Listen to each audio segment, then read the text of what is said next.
नमस्कार दोस्तों, मैं राकेश मेहरा जीके क्लासेस की तरफ से कर्ण जीके की इस सीरीज में आप सभी का हार्दिक स्वागत करता हूं। कर्ण जीके की इस सीरीज को शुरू करने से पहले मैं आज आपको अंतर्राष्ट्रीय मजदूर दिवस पर हार्दिक शुभकामनाएं देता हूं। अंतर्राष्ट्रीय मजदूर दिवस जो है ये मजदूरों के सम्मान के लिए, उनको हम एक सम्मान प्रदर्शित करते हैं, इस कारण से ये मनाया जाता है क्योंकि मजदूर ये वही लोग होते हैं जो हमारे सपनों का महल खड़ा करते हैं और इन्हीं की स्मृति में, इन्हीं के ही सम्मान में हम ये दिवस मनाते हैं। अमेरिका में एक मजदूरों से संबंधित एक आंदोलन हुआ था 1884 के आसपास। बाद में इसी को ही आधार बनाकर 1 मई 1886 को पहली बार मजदूर दिवस मनाया गया था। ये जो आंदोलन हुआ था, इस आंदोलन का उद्देश्य ये था कि मजदूरों के काम करने की समय सीमा का निर्धारण किया जाए और यहाँ पर बेसिकली 8 घंटे डिसाइड किए गए थे, जो वर्तमान में भारतीय कानून के अनुसार भी 8 घंटे है। तो आज हम इसी टॉपिक को लेके चलेंगे कि अंतर्राष्ट्रीय मजदूर दिवस, इंटरनेशनल लेबर डे पर किस तरीके के क्वेश्चन बन सकते हैं। तो हेडिंग डाल दीजिए, अंतर्राष्ट्रीय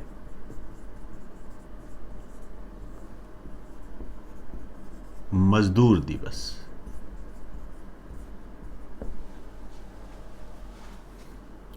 आप कह सकते हो इंटरनेशनल लेबर डे।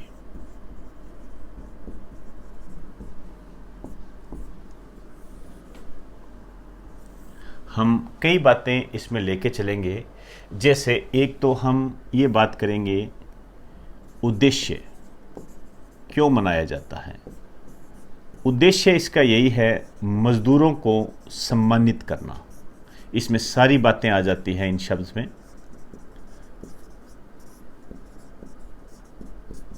इनका उद्देश्य है ये। दूसरी ये बात है, ये प्रारंभ कब हुआ, इसकी स्टार्टिंग कब हुई। इसकी स्टार्टिंग आप डायरेक्ट अभी, हालांकि मैंने आपको बता दिया, लेकिन 1 मई 1886 को इसकी स्टार्टिंग हुई। अब देखिए, हम जो नेक्स्ट बात करेंगे भारत के संदर्भ में, यदि हम इसे देखें भारत के संदर्भ में, यहां पर यह प्रारंभ हुआ था 1 मई 1923 को। स्थान था चेन्नई।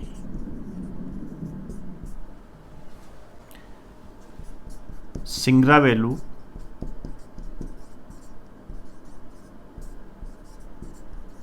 चेट्यार के द्वारा ये प्रारंभ हुआ था। ये जो थे भारतीय मजदूर किसान पार्टी के नेता थे। क्लियर। अब हम इसकी लेटेस्ट कंडीशन देखते हैं, वर्तमान में क्या स्थिति है। तो आज 1 मई 2020 है। यहाँ पर मजदूर दिवस को सेलिब्रेट किया गया है, लेकिन कोविड-19 के चलते इसे थोड़ा डिजिटल रूप से ही पेश किया गया है। और इसकी जो थीम है ये आपने ध्यान रखनी है।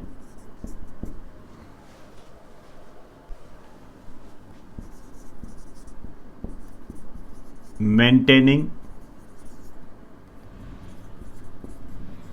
Safety and security at work place.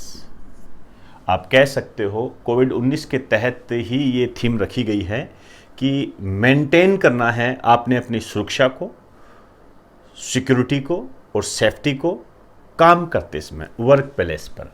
ये कोविड-19 के तहत ये थीम बनाई गई है। अब कोविड-19 के इस कुप्रभाव को देखते हुए ये जो थीम बनाई गई है, तो अपने आप में ये एक थीम इम्पोर्टेंट हो जाती है। तो मेरी दृष्टि से इस दिवस पर सबसे इम्पोर्टेंट क्वेश्चन ये बन सकता है कि अंतर्राष्ट्रीय मजदूर दिवस पर थीम क्या रखी गई थी। Maintaining safety and security at work place. Clear. और एक चीज हम देखें तो प्रारंभ के संबंध में भी मैंने काफी क्वेश्चन देखे हैं। यदि वर्ल्ड लेवल पर देखें तो 86 में ये प्रारंभ हुआ था, 1886 में। और यदि भारत के संदर्भ में देखें तो 1 मई 1923 को चेन्नई में इसका प्रारंभ हुआ था सिंगरावेलु चेट्टियार के द्वारा, जो कि भारतीय मजदूर किसान पार्टी के नेता थे। क्लियर? तो एक बार आप इसका स्क्रीनशॉट ले लीजिए।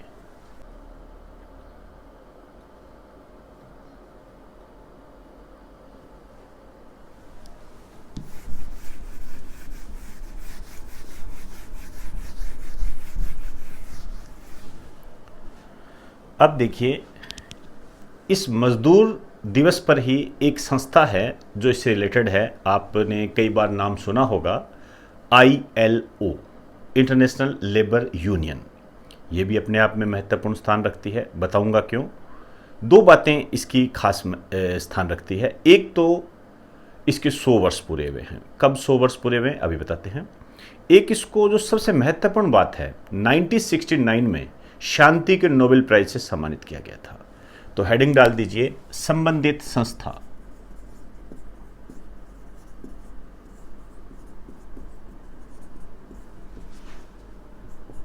ILO, इंटरनेशनल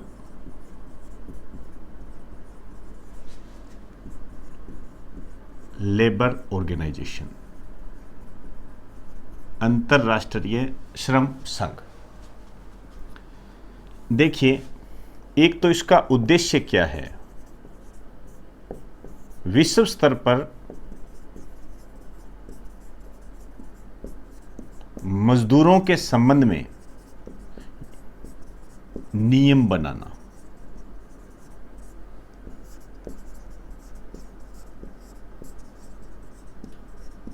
और उनके अधिकारों की रक्षा करना।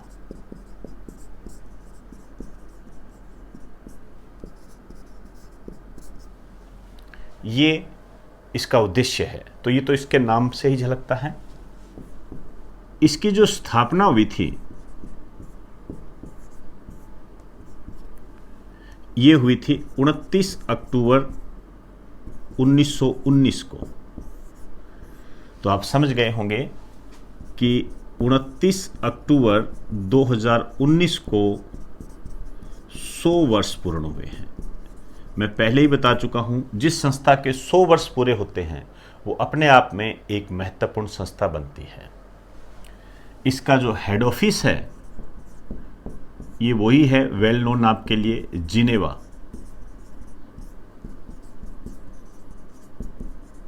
स्विट्जरलैंड। आपको कई बार बता चुका हूं कि किसी भी संस्था जो होती है, कोई भी जो संस्था होती है, उसका हेड ऑफिस इंपॉर्टेंट होता है। इसके जो हेड है गे राइडर, इसके हेड है। क्लियर? इसकी एक विशेष बात लिख दीजिए, आप यहां पर लिख दीजिए,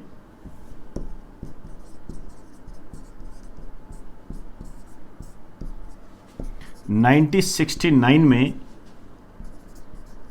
इस संस्था को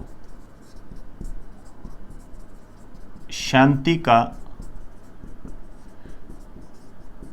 नोबेल प्राइज मिला था।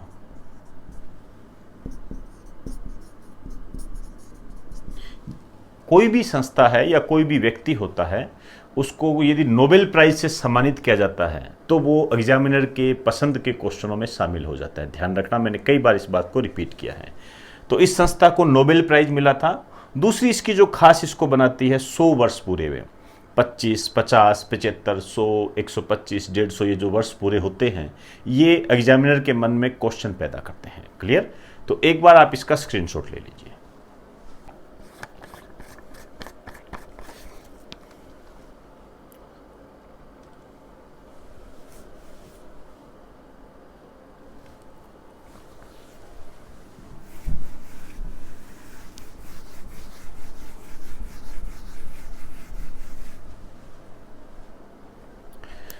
अब लिखिए विशेष तथ्य।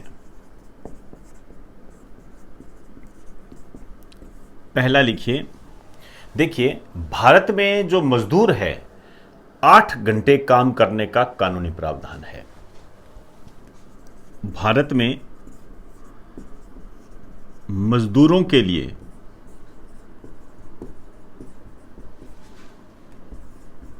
8 घंटे प्रतिदिन काम करने का कानूनी प्रावधान है।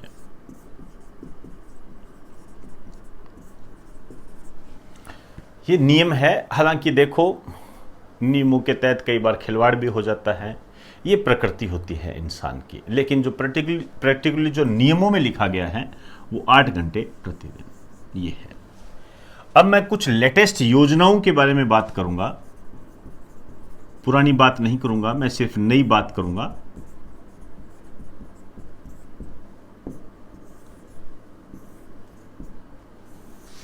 दो योजनाएं लेके चलूंगा। एक तो है प्रधानमंत्री श्रम योगी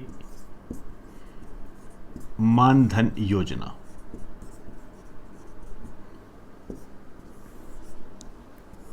और एक में बात करूंगा पेंशन योजना।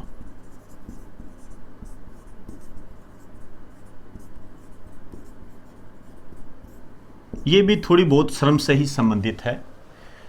देखिए, सबसे पहले हम इसकी बात करें तो इसका जो प्रारंभ हुआ था ये हुआ था फरवरी 2019 में, और इसका जो उद्देश्य है ये है असंगठित क्षेत्र के मजदूरों को बुढ़ापे में सुरक्षित करना। इससे रिलेटेड असंगठित क्षेत्र, नॉन ऑर्गेनाइज्ड रीजन या नॉन ऑर्गेनाइज्ड जोन कह सकते हो, के मजदूर को बुढ़ापे में सुरक्षित करना, उनकी सुरक्षा को सुनिश्चित करना। इसका मतलब ये होता है कि अभी तो वो काम कर रहे हैं, लेकिन जब बाद में जब बुढ़ापा आ जाएगा, शरीर में एनर्जी कम हो जाएगी, तब वो क्या करेंगे, उससे संबंधित ये योजना है। असंगठित क्षेत्र क्या होते हैं, ध्यान से समझिए। देखिए, दो प्रकार के संगठन होते हैं, एक होता है संगठित क्षेत्र और एक होता है असंगठित क्षेत्र। संगठित क्षेत्र में वे मजदूर आते हैं जिनका पूरा सिस्टम ऑर्गेनाइज्ड होता है। पूरा सिस्टम ऑर्गेनाइज्ड होता है, इसका मतलब क्या होता है, उनको जो भी डीए है, किराया है, टीए है, एक्सेट्रा, उनकी मंथली फिक्स आपकी इनकम होती है, और उन्हें हटाया नहीं जा सकता। हटाने के लिए उन्हें एक समय अवधि के तहत एक निश्चित टाइम देना पड़ेगा कि इसके बाद में हम उसको हटाएंगे। उनका सारा प्रोसेस होता है, बैंकिंग अकाउंट होता है, उस बैंक अकाउंट में पैसे जाते हैं, पर्टिकुलर उसी डेट को जाते हैं, वो सारा होता है, वो होता है संगठित क्षेत्र। असंगठित क्षेत्र के वो लोग होते हैं जिनसे इनका कोई लेना देना नहीं होता है। कहने का मतलब है, उनका बैंकिंग सेक्टर से कोई लेना देना नहीं होता है, उनकी कोई फिक्स पे नहीं होती है, वो जितना कमाते हैं उतना खाते हैं। मतलब आज कमाया आज खाया, डेली रूटीन के जो मजदूर होते हैं। वर्तमान में आप सुन भी रहे होंगे, कोविड-19 के तहत जो सबसे ज़्यादा मार पड़ी है वो असंगठित क्षेत्र के मजदूरों पर पड़ी है। क्यों? क्योंकि वो डेली काम करते हैं और डेली खाते हैं, उनका डेली का रूटीन होता है, उनका अपना कुछ नहीं होता है। तो कोविड-19 के तहत जब लॉकडाउन हो गया, लॉकडाउन के कारण जब काम बंद हो गया, तो इनको कैसे संभालेंगे? तो आप बार बार अखबारों में ये नाम पढ़ रहे होंगे, असंगठित मजदूर। असंगठित मजदूर होते हैं जो डेली रूटीन, डेली काम करते हैं, डेली कमाते हैं, खाते हैं, ऐसा समझ लीजिए, वो असंगठित क्षेत्र के मजदूर होते हैं। क्लियर? पेंशन योजना कुछ हद तक इससे रिलेटेड है। ये जो प्रारंभ हुई थी सितंबर 2019 में, मतलब पेंशन से संबंधित है। ये नाम से पता लग रहा है। ये पेंशन किसके लिए है? दुकानदार, व्यापारी व स्वरोजगारों के लिए।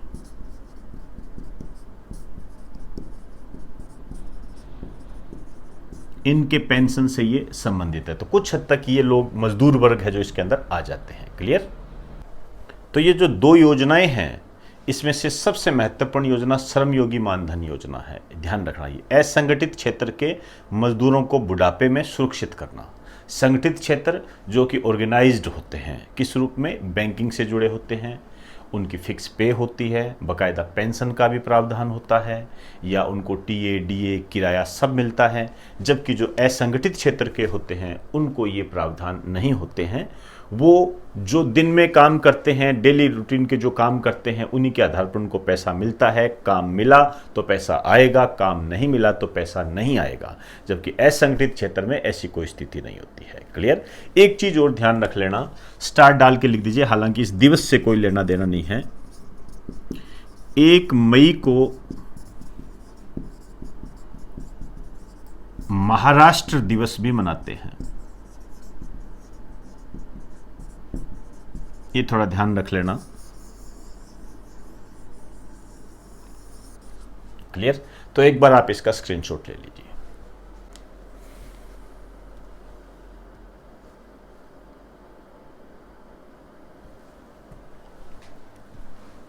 तो दोस्तों, आज हमने अंतर्राष्ट्रीय मजदूर दिवस को जानने का प्रयास किया। इसके तहत हमने ILO को जाना, 1 मई 2020 की थीम, और हमने जो प्रधानमंत्री श्रमयोगी मानधन योजना है उसको हमने जानने का प्रयास किया। ये जो मैंने नाम लिए हैं ये इम्पोर्टेंट हैं, इनका आपने ध्यान रखना है। और पढ़िए, सारा रीडिंग मारिए, लेकिन इससे कोरिलेटेड कोई भी चीज़ें आपके सामने आती है उसको ऐड करते जाइए, और जैसे ही मेरे सामने कोई बातें आएगी उसको मैं अपडेट करता जाऊँगा। तो दोस्तों, इन्हीं शब्दों के साथ अब आप मुझे इजाज़त दीजिए। नमस्कार।